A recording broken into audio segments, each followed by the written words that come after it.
you get notified. So be sure to do that. I think we're at about 800 or so followers on YouTube. We're trying to get to 1,000 by, say, June, something like that. So please help us out there. So we are trying to use kind of the best resources we have, and I think Facebook is having some technical issues. We see that with a few of our friends doing this as well. So welcome to the session. It is April 30th, and it feels like April has like 1,000 days in it because of the stay-at-home COVID-19 issue. But we've been trying to do our weekly sessions regardless of what is happening. So if you haven't been to our session before, we always focus on husbands, dads, and leaders. And every once in a while, we'll do a miscellaneous. So this week, we're talking about leaders. And so before I jump into that, I want to do a couple of announcements. We're doing a new charter spotlight. So Charles Kirk is one of our leaders who is in the military and has started a Uncommon charter on his military base and does lessons with his group of guys. And if you go to our website, that link I just posted in the comments will take you to the page, and you'll see a picture of a great group of guys that are serving in the military. And what drew Charles to Uncommon is a great read. He is a great guy, and we are very, very proud to have him as a charter leader. Another one is coming up. You'll be seeing in the next couple of weeks and months. Is called it's Jakid is his name, and he runs A Dad's Hustle over on Instagram. And I'm going to put his link right here for you to check him out. If you're looking for your daily dose of wake up, Jakid's got you set, pal. So check him out. He's going to be doing some videos for us around husbands, dads, and leaders. And so be on the lookout for that coming up. Our membership program is doing well. And I want to say thank you to all those who have just helped us support Uncommon by purchasing an Uncommon membership. It's $25 a year, and it's a great way to get plugged into supporting this ministry. But as a bonus, holy cow, the things you get, and I have two things for you in a second, I'm going to tell you that are coming up starting tomorrow. But before I get to that, be sure to check out on our website the COVID-19 content. We are trying to write something kind of on a weekly basis until maybe the lockdown kind of eases up or we're all able to get back to somewhat of a normal life.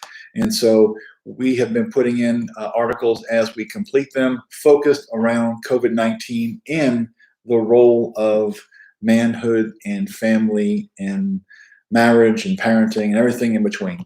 So be sure to check that out. That is for everyone. It's on our website.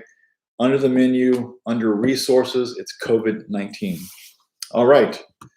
Now the announcement, if you wasn't here last week, here it is for you again. A new Uncommon original is dropping tomorrow.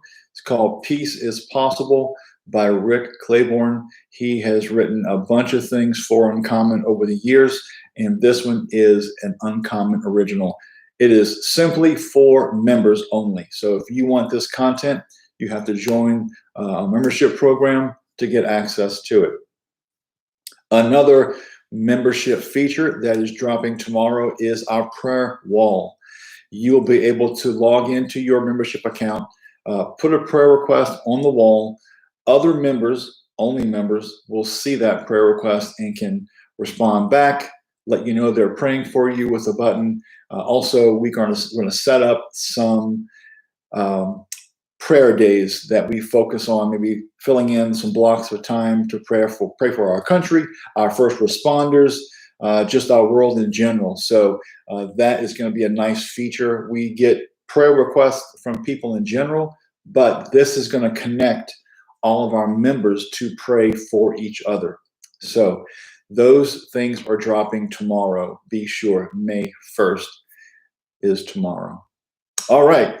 I have one more thing that's coming up, and it's going to be for Father's Day. So I can't mention it until closer to Mother's Day, which is May 10th. Don't drop the ball there. But right after Mother's Day, we have something coming up that is phenomenal. It's a phenomenal giveaway. It came in the mail the other day.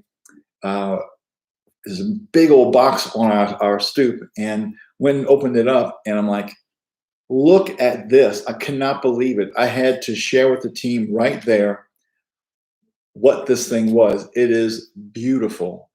And so we'll be having a giveaway for Father's Day, and we'll let you know as it gets closer. That's what we call in the business a tease. All right. Again, we are focusing on leaderships this week. And as you can see by the thumbnail or by the little graphic there, it's about stay in your lane.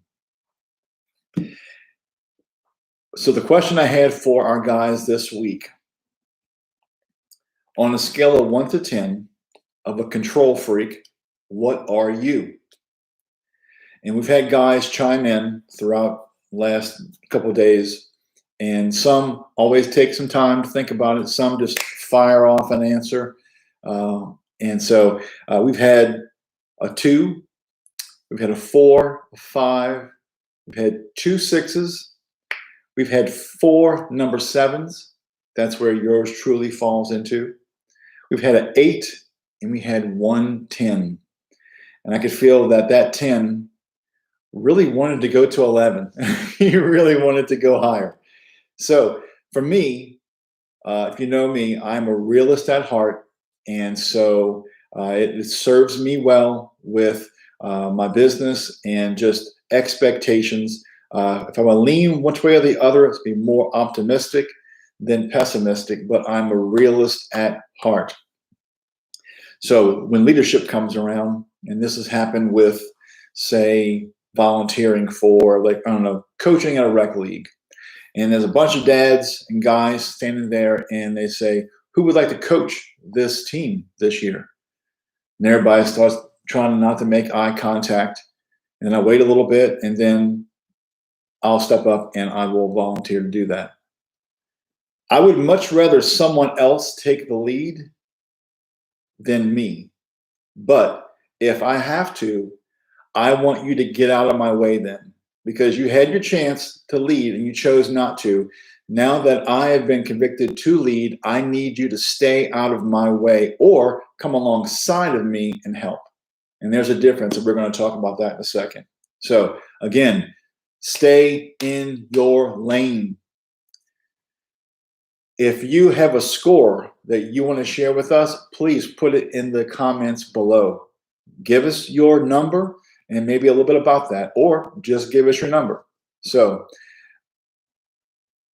the power of staying in your lane, right? So each of us has been created by God with individual gifts, talents, and abilities. Some are similar to each other, but we are unique and should remember that. As soon as we try to cross over into another person's lane, we open ourselves up to all kinds of traps: pride, competition, trust issues. And this is not about learning a new skill. This is about having to be in control of all things. And I'm here to tell you that is a pride factor. There's a bit of insecurity going through you, and you feel that you have to be in control to let everybody know that you can do things. So when you cross into another person's lane, like say you've been hired to, I'll come to an analogy in a minute, but say you cross over to another person's lane, they have a decision to make. They either crash into you or they adjust for you. right? So if you are trying to paint a fence and someone is wanting to paint the fence as well, they say they were cutting grass and all of a sudden they decided they wanted to paint the fence, but they were painting it a different color. You're painting it white, they're painting it black.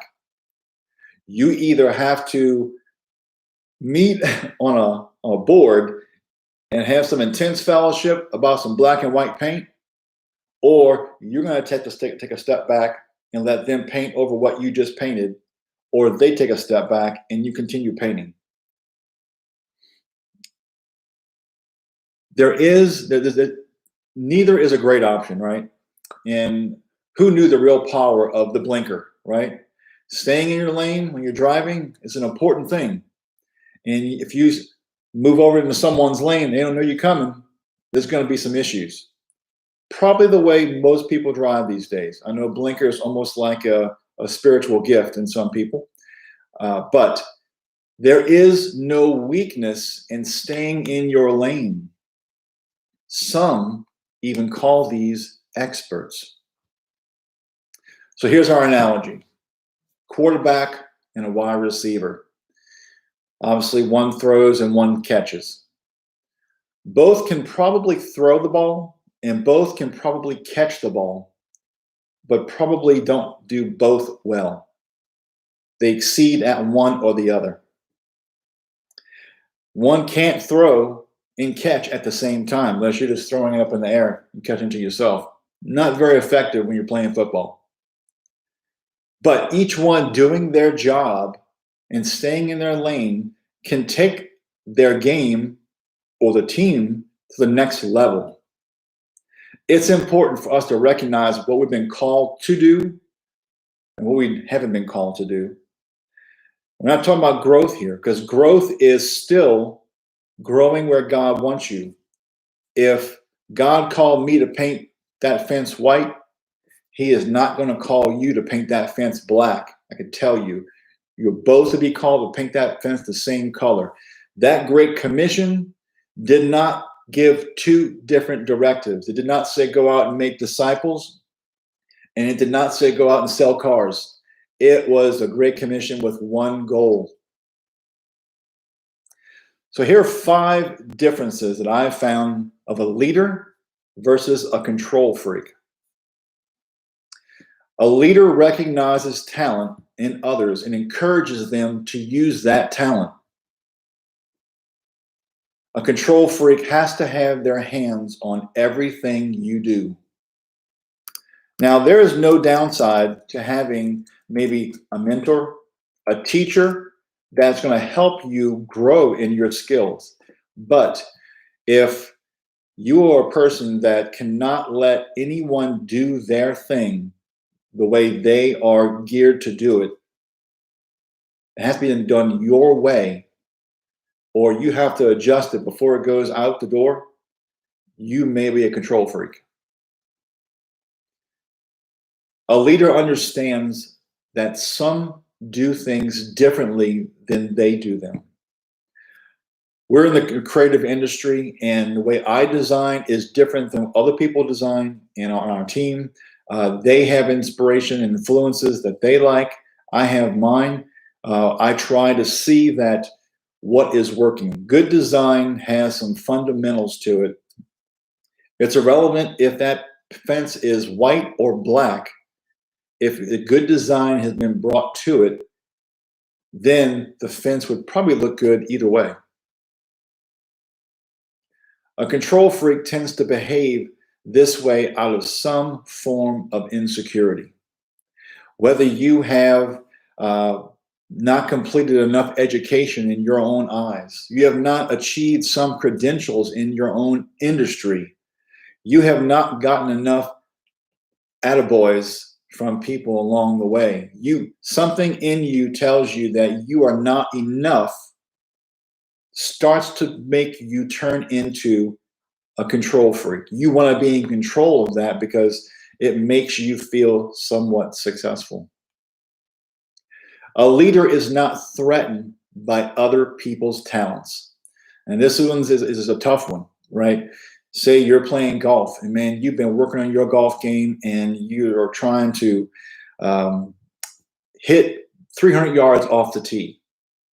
And your friend comes there and he does not play golf very often, or if he does, you don't see him play golf very often. And he just stands up there and whacks it 360 yards down the field like it's nothing. You might be a little bit envious of that kind of talent, but you shouldn't be. There's competition and then there is envy. A leader is not threatened by other people's talents. He knows, she knows they have been called to do some specific things from God. I have not been called to do what my wife does, and she has not been called to do what I do. Not any less for either one of us, just different. A control freak stunts all those around him or her. So if you're on a team of people and you are the control freak in that team of people, you are going to stunt everybody else's ability to do what they've been called to do because you are the bottleneck.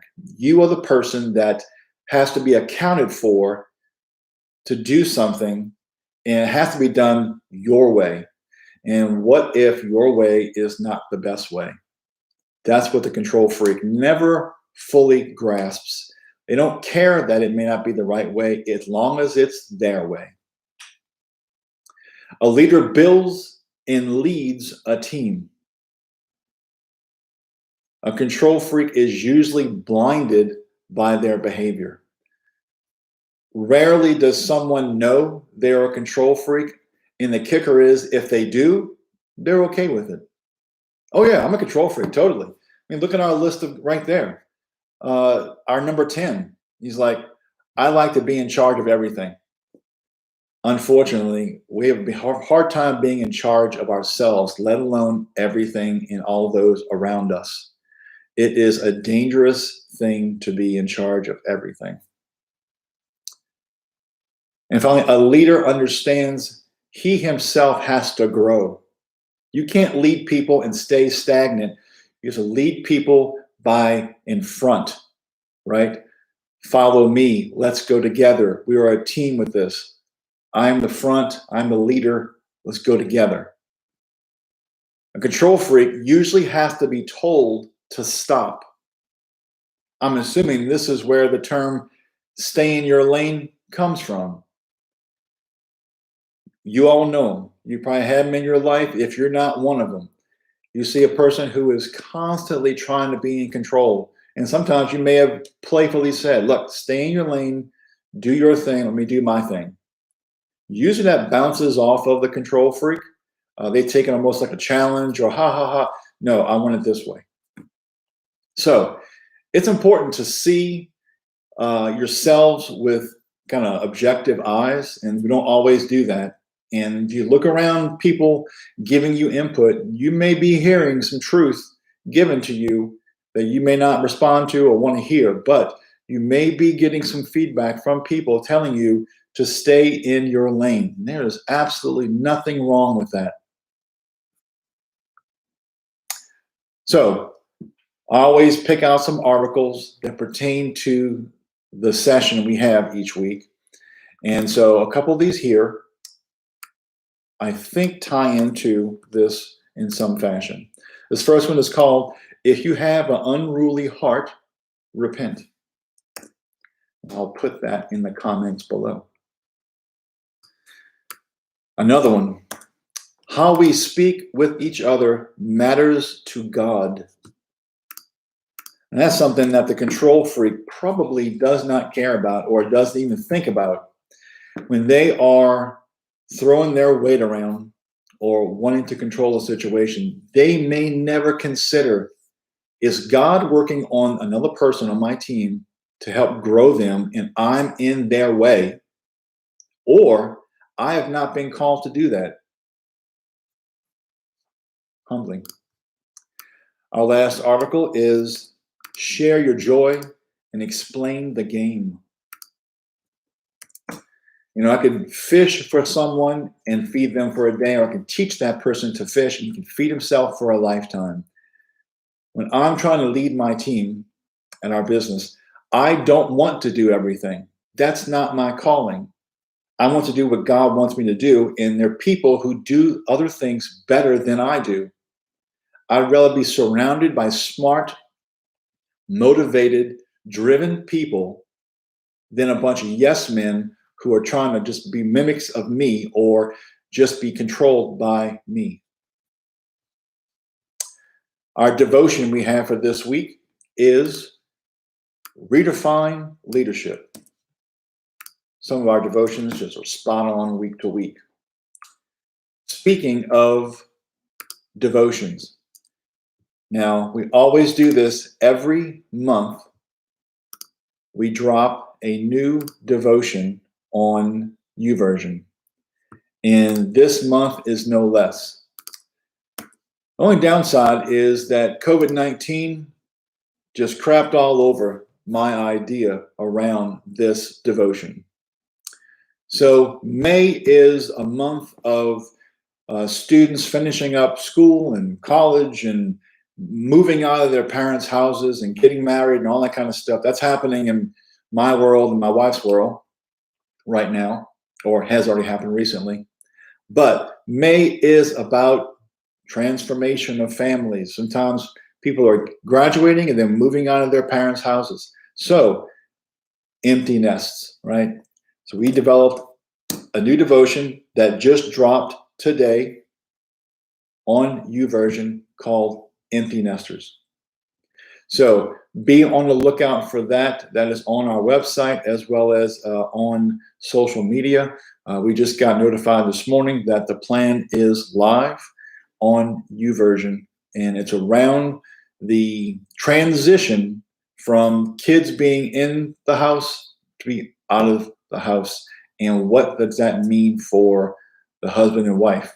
Hopefully you have been praying about this and preparing for it, and has not caught you off guard, because it does not care where you are in your walk. Empty nesters know this full well. So even though COVID-19 is forcing everybody to be home together, obviously this will ring true with someone that is going through some empty nest time. One of our guys saw that it dropped today. He posted on Instagram, that was Jerry, and he said, I can't wait to try this one out as well. I'm finishing up DEF-CON 1, and I want to do that one next. And he was thanking us for doing these. And I happened to figure out, this is like, I think our 41st devotion that we've pushed out on YouVersion. That's a lot of updates. And so they're on average a minimum of 5-day devotions. Some are 7 and 10, but if you add them all up, they're over 225 days worth of Bible studies just on our devotions alone. That's pretty impressive. A lot of effort by a lot of people, prayer, writing, and sacrifice to get that out there. So I want to thank the team for that. So we're wrapping this up. Be sure to follow us on YouTube. We're going to be using this platform, I think, from now on. I really think we put over almost a year on Facebook. They're changing some things on there, their tools, and they need to fix all that. But I think we're going to take and try YouTube for a while, and this seems to be a good platform for us. So if you are new to this, be sure to subscribe and hit the notify button. And if we've ever been blessed by Uncommon in some way, please pray about becoming an Uncommon member. $25 a year, it's like just over $2 a month. It's a great way to support the ministry. You can sign up for our newsletter. You go to uncommon.org and sign up for our newsletter. We send that out on a weekly basis with the most recent blog, as well as some additional things, like we've been pushing out our COVID-19 articles on that platform as well.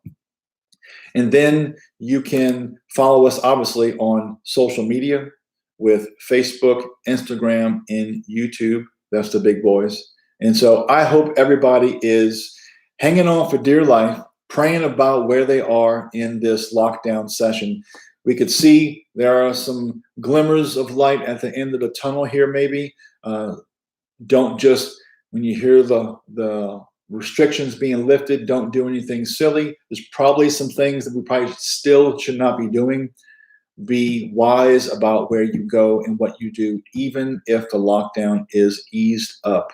So I hope you guys are doing well this week. I'm always praying for you. And so, as I always say, since you're going to be something, be uncommon.